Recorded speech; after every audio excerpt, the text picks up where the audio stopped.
Welcome to ForexTV.com. Today is Wednesday, October 29th. I'm Kathleen Reddington with your New York Forex Market Buzz. Anticipating the Fed's announcement, the dollar makes big declines against the majors. And now for a look at the latest headlines from the CUP News Desk. Durable goods, excluding transportation, posted a 1.1% decline in September despite forecasts for a 1.5% decrease. Total new orders were even better, improving by about 0.8% over the month against expectations of a 1.1% decline. The EIA report showed that crude oil stockpiles climbed 493,000 barrels to 311.9 million.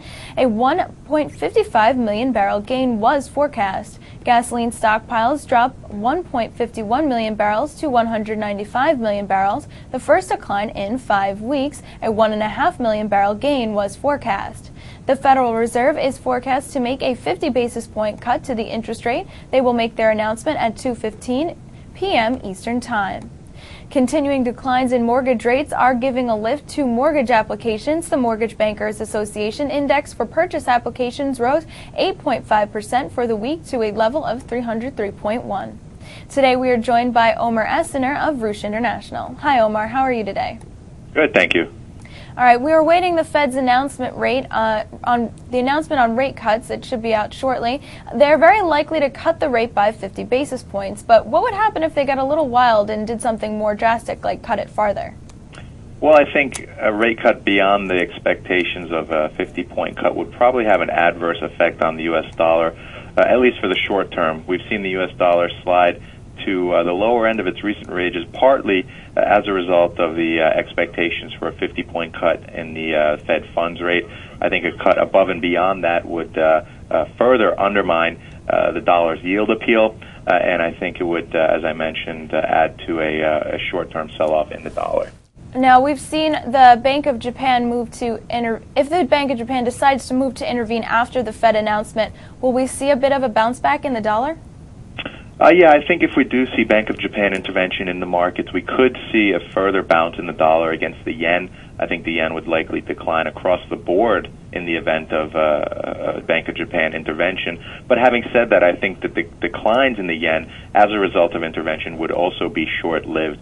I think the massive nature of the moves throughout global markets is simply too large for the Bank of Japan to take on its own, and I think, again, any move by the Bank of Japan would at best slow the yen's ascent, and at worst have almost no impact on the market. Now, the ECB and the BOE are also meeting to discuss rate cuts next week. Do you think that they are going to use the Fed's decision today as kind of a benchmark, or are they just going to cut rates anyway? Well, I think they were most likely poised to cut rates anyway. I think the Fed cutting interest rates by likely 50 basis points adds incentive for both the Bank of England and the ECB to cut interest rates. I think part of the problem right now has been the rapid declines of the euro and the British pound against the dollar, and I think interest rate cuts on both sides of the Atlantic would help to stabilize that. We wouldn't want a situation where the Fed didn't cut and the ECB or the Bank of England cut, or vice versa. So I think that's why central banks at this point are at least what appears to be operating in some unison. All right, and we've seen the dollar drop across the board this morning, even with a positive durable goods report and a surge in the stock market yesterday. Why the sudden turnaround for the dollar? Well, I think the data at this point is being largely ignored, with markets placing most of their focus on developments in stock and credit markets.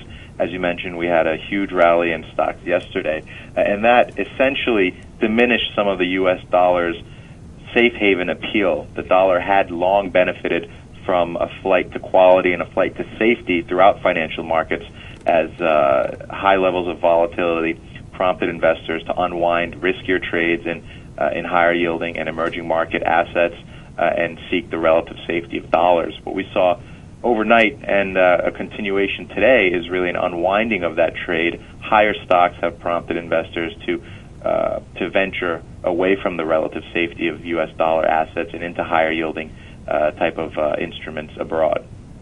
And we've seen the Aussie-yen pair pretty much plummet in recent days. The Aussie gained a little on the yen overnight, but are we going to see a huge bounce back for Aussie, or is this just the way it's going to be? You're right. The Aussie actually, since its low last week, has gained almost 16% against the yen. A pretty impressive move, but I think it's likely to be short-lived.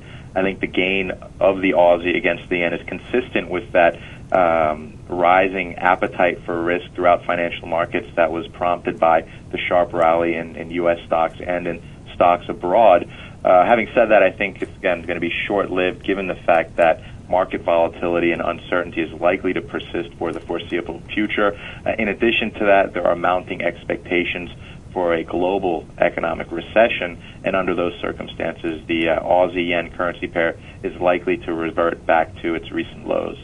I want to touch a little bit on that volatility. We've seen a pretty big gain in the Canadian dollar, at least against the U.S. dollar today, as oil and gold seem to be getting a little push this morning. With all the volatility we've seen in the market and commodities, could we see this reverse very quickly, or is this just kind of a push in the right direction that the loonie needed? Well, it is, I think, a short-term push, and I think it will likely be short-lived. You're right in mentioning the fact that commodities, including gold and oil, have soared today. That's partly due to a weaker dollar. The surge in the Canadian dollar is also basically the result of general U.S. dollar weakness and a reversal of that trade that we mentioned earlier, basically an unwinding of dollar assets. I think going forward, the fact that Canada's economy is slowing pretty rapidly and the fact that the Bank of Canada is poised to continue cutting interest rates should undermine the Canadian dollar and see it probably revert back towards its lows against the U.S. dollar. In addition, I think the bounce in oil and commodities is probably going to be temporary. Once the U.S. dollar starts to appreciate once again, we'll likely see those commodities come down, and I think that would add further negative momentum to the Canadian dollar. All right, Omer, thanks so much for joining us today. Thanks for having me. This has been your New York Forex Market Buzz with Omer Essiner of Reusch International. I'm Kathleen Reddington. Join us later this afternoon, 4 p.m. exchange, right here on ForexTV.com.